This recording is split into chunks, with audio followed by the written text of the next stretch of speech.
Ano nga ba ang kagandahan kung ikaw ay bibili ng isang pre-selling na property sa isang subdivision? Okay? Mga ka-home info, kumusta kayong lahat?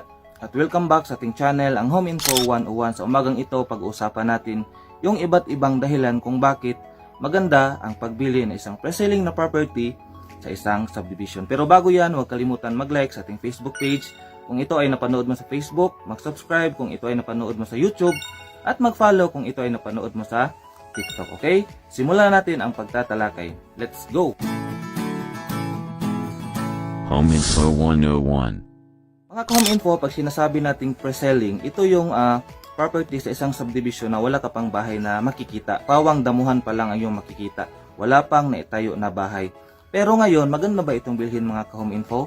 Ang sagot is yes, sa iba't ibang kadahilanan.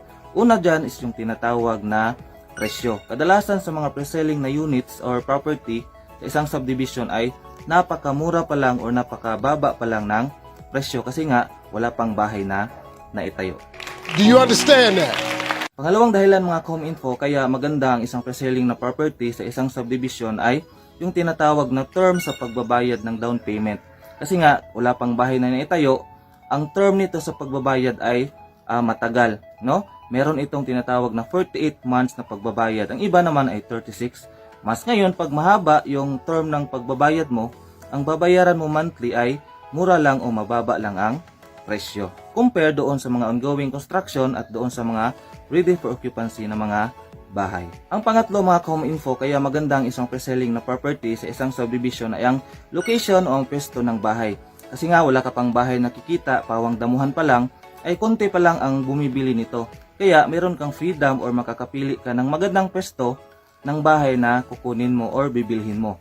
Maaari kang makapili diyan sa harap, sa gitna ng subdivision or doon sa bandang likod ng subdivision. Do you understand that? Sunod mga ka-home info ay yung tinatawag na uri o klase ng bahay sa isang subdivision, no? Gaya ng binanggit natin sa previous video natin, ang iba't ibang uri o klase ng bahay sa isang subdivision ay ang mga sumusunod: row house, townhouse, duplex, single detached, single attached. Okay? So ngayon, kung ito ay nasa pre-selling stage pa, marami ka pang pagpipilian dyan, no? Marami pa kasing available na mga uri o klase ng bahay. So yun mga ka-home info ang iba't ibang dahilan kung bakit maganda ang pagbili ng isang property sa isang subdivision na nasa pre-selling stage pa. Pero lagi mong tatandaan, ito ay lalakad pa ng maraming taon. Maglalakbay pa ito ng mahabang panahon bago pa ito matirhan. Kasi nga, wala ka pang bahay nakikita sa isang pre-selling na stage na property. Pawang damuhan pa lang, okay?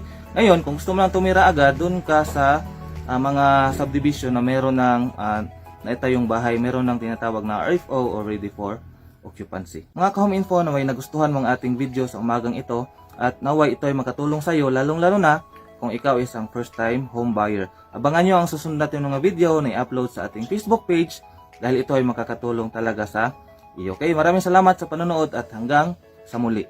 Paalam. Home Info 101.